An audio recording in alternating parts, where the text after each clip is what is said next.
अस्सलाम वालेकुम जी, मैं हूं दिलाज। आप देख रहे हैं मेरा यूट्यूब चैनल। जिस टाइम आप ये वीडियो देख रहे होंगे सेनेट इंतखाबात का रिजल्ट सामने आ चुका होगा। अभी मैं जो रिकॉर्ड कर रहा हूं तो सहाफ़ी सड़क पे खड़े हैं। सेनेट हॉल में किसी को दाखिले की इजाज़त नहीं है, वोट डाले जा रहे हैं। रिजल्ट क्या होगा ये हम सबको मालूम है, क्योंकि पैसे में बड़ी ताकत होती है। अच्छा, तहरीक इंसाफ के इस सारे फियास्को के ऊपर बहुत सारे तबसरे, खूबसूरत तबसरे किए जा रहे हैं। एक तबसरा हमारा भी है, क्योंकि हमने आज डॉल्फिन वाली शर्ट पहनी हुई है और हम जल की मछली बने हुए हैं, तो इस पर एक तबसरा ज़रूर करूँगा। साथ साथ डाकिए बाबू ने, मुन्ना बाबा ने बताया है कि जनाब जब रियासत अपनी आई पे आ जाए तो फिर एक बंदा क्या 10 लाख बंदे हो वो निकलने हिलने नहीं देती। इस पर मैं ज़रूर तबसरा फरमाना चाहता हूँ। साथ साथ एक खबर कल से चल रही है जनाब वाला के शहबाज शरीफ साहब जो है वो महंगे पढ़ने वाले बच्चों को जनाब वो दे देंगे, क्या दे देंगे, लबूबूज दे देंगे, इलेक्ट्रिक टॉयज दे देंगे। उसकी क्या हकीकत है उस पर बात करेंगे। और आफिया सिद्दीकी केस आज अदालत में क्या हुआ, ये हमारे अदालती निज़ाम को एक्सपोज कैसे करती है। ये बहुत ही खूबसूरत केस है, कैसे रिग किया हुआ निज़ाम। और हम पाकिस्तान की एक खातून जो हैं, जो कि अमेरिका की कैद में, उसको क्यों नहीं छुड़वा सकते, और यहाँ पर हम कोशिश करने के लिए भी तैयार नहीं है। शुरू करते हैं जनाब। सबसे पहले तो सब्सक्राइब ज़रूर कर दीजिएगा, आपको मेरी डॉल्फिन वाली शर्ट की कसम। अच्छा, उसके बाद तहरीक इंसाफ का ये जो सारा फियास्को हुआ है, इसका सबसे खूबसूरत तबसरा जो मेरे जहन में आ रहा है वो ये है कि लीडर जेल में पड़ा है। बदतरीन जेल जिसको कहते हैं, मुखालिफिन भी मानते हैं कि जी बदतरीन जेल में पड़ा है इमरान खान। पार्टी इधर पागल हुई पड़ी है कि किसी तरीके से हमें टिकट मिल जाए, हमें सेनेट की सीटें मिल जाए। ये कैसे होता है, ये क्या कर रहे हैं, आई हैव नो आइडिया। इन्होंने नॉर्मलाइज कर दिया इमरान खान की जेल को, इमरान खान की कैद तन्हाई को। इन्होंने हर चीज़ को नॉर्मलाइज करके रख दिया। मुझे नहीं मालूम जनाबे वाला इरफान सलीम मरवत अच्छा है कि खुरम ज़ीशान अच्छा है, मिर्ज़ा अफरीदी अच्छा है या आयशा बानो अच्छी है, या नूरुल हक कादरी है या मशाल यूसुफजई है। तहरीक इंसाफ ने फैसला करना है टिकट किसको देना है। 2 सीटें कम, 2 सीटें ज़्यादा, you will not be able to make the government, you will not be able to do anything. Logic क्या कहती है? लॉजिक ये कहती है कि आपको इलेक्शन लड़ना चाहिए था, आपको ये इत्तेहाद नहीं करना चाहिए था।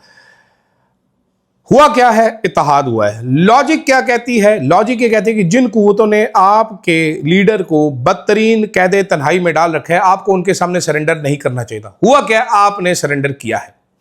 लॉजिक क्या है? लॉजिक ये कहती है कि तहरीक इंसाफ वो एक पार्टी है जो आग के दरिया में से गुजर के आई है। इनको अपनी माजी की गलतियों से सीखना चाहिए। हकीकत क्या है? वो कहते हैं जी एटीएम हमें बड़े प्यारे हैं। लॉजिक ये कहती है कि तहरीक इंसाफ का कारकुन, तहरीक इंसाफ का वर्कर पाकिस्तान में शायद सबसे अच्छा स्ट्रीट फाइटर है इस वक्त। तहरीक इंसाफ क्या कहती है? तहरीक इंसाफ कहती है जनाबे वाला हमें एटीएम को अकोमोडेट करना है। Shrouded in this mystery is कि इमरान खान ने किसको टिकट देने का बोला है।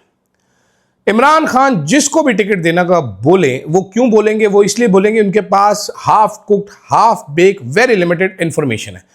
जो बंदा जाएगा, कल को मैं इमरान खान साहब से मिलने चला जाऊं, मुझे इनके सामने बिठा दे, मैं कहूँ सर अस्सलाम वालेकुम, मैं पिंडी से आया हूं, मैं आपको ये बताना चाहता हूं, ये बताना चाहता हूं, ये बताना। उसके बाद रोज़ाना मुझे एक्सेस देना शुरू कर दे। 15 दिन बाद मैं आपको इमरान खान को वन साइडेड इंफॉर्मेशन फीड कर करके पिंडी का पीटीआई का प्रेसिडेंट बन के दिखा दूंगा।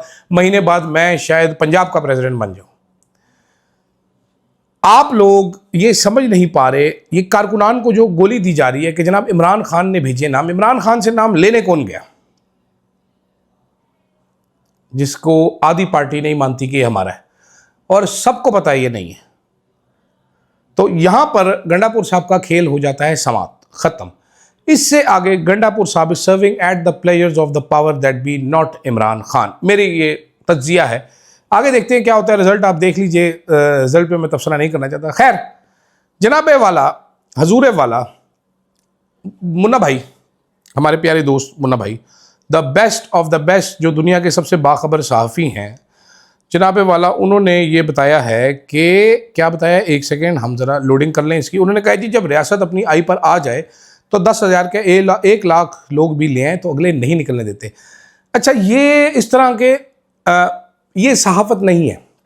मैं आपको ये बताना चाहता हूँ, ये दिस इज़ नॉट जर्नलिज्म, ये बेसिकली पैगाम रसानी। यार गर्मी लग रही है, डोले बड़े हो रहे हैं जो सब। अच्छा खैर, ये पैगाम रसानी है, ठीक है। हर दौर में इन जैसे टाउट्स की तलाश रहती है जो धमकियाँ शमकियाँ आगे जाके लगा दिया करें।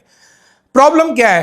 प्रॉब्लम ये कि अब की बार जो ये जो कचरा मुयस्सर आया है, ये कचरे सहाफ़ी भी नहीं है, इनको आइडिया नहीं है।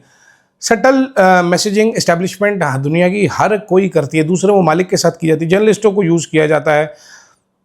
बॉब वुडवर्ड उसकी बड़ी मिसाल है। करण थापड़ को देख लीजिए, बरखा दत्त को देख लीजिए, पाकिस्तान को मैसेज पहुंचाने के लिए इस्तेमाल किए जाते हैं इनकी वीडियोस। यहां पर हम पाकिस्तानी अवाम को मैसेज धमकी पहुंचाने के लिए चंद लिफाफों का इस्तेमाल कर रहे हैं। वो लिफाफे इतने पाटे पुराने हैं। अब मिसाल ले लीजिए कि जी जब अपनी रियासत अपनी आई पे आ जाए, क्या आई पे आएगी जी? रियासत 26 को आई पे आ नहीं गई, उसके बाद लोग निकलने के लिए तैयार नहीं है। तहरीक इंसाफ के लीडरशिप डरपोक है, कारकुनान डरपोक नहीं है। सबसे बड़ा ट्रैजिक फ्लॉ इस पार्टी का यह है कि इसकी लीडरशिप फुद्दू है, कारकुनान फुद्दू नहीं है। वो मैंने अपने होश में, काफ़ी होश मेरा सलामत है, मैंने इतनी मार खाने वाले कोई कारकुनान नहीं देखे। बड़ी बातें करते हैं लोग, 70 की दहाई में 80 की दहाई में ऐसे कारकुनान थे, ऐसे कारकुनान थे। मैं आपको बता रहा हूं कि 90s से लेके अब तक मैंने कोई ऐसा कारकुन नहीं देखा जो इतनी मार खा सकता हो। लीडरशिप डरपोक है। और सियाने लोग कहते हैं कि जनाबे वाला जब अवाम निकल आए, अवाम जिस टाइम अपनी आई पर आ जाए, तो फिर ये रियासत मियासत जो है अगले जो होते हैं वो फिर कभी कोई लंदन का टिकट कटाता है, कोई दुबई का टिकट कटाता है, कोई साबन खा के बीमार हो जाता है, फिर ये ऐसे मुल्क से भागा करते हैं। और आप इसकी एग्जाम्पल देख चुके हैं, आप इसकी एग्जाम्पल श्रीलंका में देख चुके हैं, आप इसकी एग्जाम्पल बांग्लादेश में देख चुके हैं, आप इसकी एग्जाम्पल अफगानिस्तान में देख चुके हैं जहाँ पर हामिद करज़ई कैसे भागा था, आप इसकी एग्जाम्पल ईरान में देख चुके हैं, फ्रांस में देख चुके हैं। लोग जब निकलते हैं तो फिर वो एक सैलाबी रेले की सूरत में निकलते हैं, आगे बंद नहीं बांधा जा सकता। हमारे फैसला साजों को ये चीज़ समझ नहीं आ रही, वो धमकियों का सिलसिला जारी है। वो ऐसे पाटे पुराने लीरो लीर लिफाफे चुकते हैं, उनको छांटते हैं, उनको नया करके लटका देते हैं। ये पाकिस्तानी सहाफ़त का भी सवाल है। ये आने वाले चंद सालों में आपको मालूम पड़ेगा कि कैसे है। ये चैनल मालिकान जो हैं बड़े बड़े, उनको भी ये अंदाज़ा होगा कि कैसे हुआ ये, एक सारा क्या हुआ, ये आगे जाके देखेंगे। अब एक मुकम्मल केस स्टडी बनेगी। बल्कि मैं रिसर्च वीडियोस जो करता हूँ, मैं एक ज़रा एडवांस किस्म का एनालिसिस इसका भी करने की कोशिश करता हूँ कि पाकिस्तानी सहाफ़त को कैसे चपेड़ें मारी गई। खैर, इसको यहाँ पर रोकते, आगे चलते। एक साहिबा हैं, उनका नाम है आफिया सदीकी साहिबा। मैं ये तसव्वुर करता हूँ जनाब के मुझे उनके केस के बारे में कुछ पता नहीं है। वो हो सकता है गिल्टी है, हो सकता है गिल्टी नहीं, आई डोंट केयर। एक केस चल रहा है जहां पर आफिया सिद्दीकी जो जालिमाना कैद में, ये तो सबको पता है ना कि उनका रेप किया गया, उनको जालिमाना कैद में रखा गया, उनको रिहा करवाने के हवाले से एक केस चल रहा था जिसमें जस्टिस सरदार एजाज इसाक साहब ने पिछली बार दिया था कि जनाब ये रिपोर्ट जमा नहीं करवा रहे। वो कहते हैं हम परस्यू नहीं करना चाहते केस वाक़, क्यों नहीं करना चाहते? वो पाकिस्तानी नहीं है। I have no idea. But CDA के मुलाजमीन, एक सफ़ीर जो कि मुल्क छोड़ के जा चुका है, उसका एक जायदाद है, वो बेचने के लिए सफ़ीर की दरख्वास्त पर अपने खर्चे पर 4 बंदों की टीम बैरून मुल्क दौरा करेगी उसके अंगूठे लगवाने के लिए। यहाँ पर कोई पाकिस्तानी मर रहा हो तो ये बेशरम लोग कहते हैं आ जाते हैं अंगूठा ला, लैन विच खलो। यह अशराफिया का पाकिस्तान आपको मिसाल नज़र आती है। तो इसलिए वो गैर मुल्की होती आफिया सिद्दीकी तो हम पुट्ठे सीधे हो जाते जनाबे वाला। हम रेमंड डेविस अगर वो होती तो जनरल पाशा की तरह कोई बंदा लाइन में खड़ा होता कि जनाब आपको रिहा कैसे कराएं। तो सरदार इसाक ने, एजाज इसाक साहब ने लगाया हुआ था ये केस। तो उन्होंने कहा जी इस्लामाबाद हाई कोर्ट का जज का roster chief justice office handle करता है। सो हुकूमत ने सुप्रीम कोर्ट में मेरे फैसले के खिलाफ अपील दायर की। जज चाहे भी तो छुट्टियों में काम नहीं कर सकता। मेरी छुट्टियां आज शुरू हो रही थी। मैंने फौजिया सदीकी केस दीगर केसेस के साथ आज मुकर्रर किया गया। जुमेरात को बताया गया कि कॉज लिस्ट जारी नहीं होगी जब तक कॉज लिस्ट में तब्दीली नहीं की जाती। मैंने प्रिंसिपल सेक्रेटरी से कहा कॉज लिस्ट के हवाले से चीफ जस्टिस को दरखास्त लिखो। चीफ जस्टिस को 30 सेकंड भी नहीं ले। माजी में जजेस का रूस्टर मखसूस केसेस के फैसलों के लिए इस्तेमाल हो चुका है।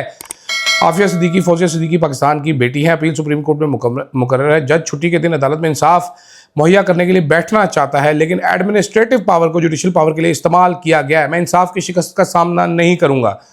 हाई कोर्ट की इज्जत बरकरार रखने के लिए मैं अपनी जुडिशल पावर का इस्तेमाल करूंगा। वफाकी काबीना के हर मेंबर को तौहीन अदालत का शो कॉज नोटिस जारी करता हूँ। छुट्टियाँ खत्म होने का पहले वर्किंग डे पे।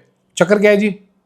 अच्छा, इमरान शफीक साहब जो है इन्होंने आगे लिखा है। उन्होंने कहा जी अगर हुकूमत ने स्टे लेना होता तो अभी बेंच बन जाता। हमें मालूम है हाई कोर्ट कैसे चल रही है। आपका ऑर्डर मौजूद है, केस आपकी अदालत में मुकर्रर है। मालूम नहीं अभी तक आपका केस सुप्रीम कोर्ट में नहीं लगाया गया। तो वकील साहब ने बोला कि सुप्रीम कोर्ट में केस नहीं लगेगा क्योंकि वहाँ पर चीफ जस्टिस मंसूर अली शाह लगे। केस तब लगेगा जब जिसका रूस्टर तब्दील हो जाएगा। ये सारी बातें मैंने इसलिए पढ़ी हैं कि आपको अंदाज़ा हो जाए कि पाकिस्तान में किस किस्म के जजेस अवेलेबल हैं। ये वो जजेस हैं जनाबे वाला जो घर में भी जूतियां खाते होंगे। मैं इतना सबमिसिव बंदा नहीं होता। मैं काम कर चुका हूँ मीडिया में बहुत ज़्यादा प्रेशर्स होते हैं। जब प्रेशर एक हद से आगे बढ़ता है तो बंदा रेजिस्ट करता है।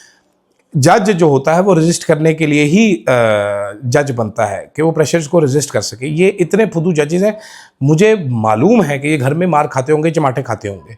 इसके अलावा कोई और तरीका नहीं हो सकता कि जजेस ऐसे बैठ के देखते रहे, आवाम के साथ जुल्म होता रहे, इस तरह की हरकत होती रहे। Nobody likes this. ये इंसानी फितरत ही नहीं है। ये ऐसे बंदे ढूंढे गए हैं कि जो जनाब लोलो पोपो किस्म के लबूबूज हैं, अलमारियों से निकाल के इन लबूबुओं को लगा दिया गया है मैदान में कि लबूबू खड़ा हो जा, बैठ जा। लबूबू को जो कहते हैं वो करता है। ये जजेस नहीं, लबूबू हैं। इससे ज़्यादा बेहतर तबसरा मैं इन पे कर नहीं सकता। खैर फ़िलहाल के लिए इतना। आप इंजॉय कीजिए जमहूरियत की जीत। पाकिस्तान में तहरीक इंसाफ जो है, उनकी लीडरशिप जो पागल हुई है, लीडर जेल में है, वो वहाँ पर इनसे कुछ होता नहीं है। यहाँ पर ये पागल हुए, मरने पे उतरे हुए हैं। अजीब व गरीब किस्म के मखलूक होते हैं सियासतदान भी, किसी भी सियासी जमात के। फ़िलहाल के लिए इतना, इजाज़त दीजिएगा। अल्लाह हाफ़िज़।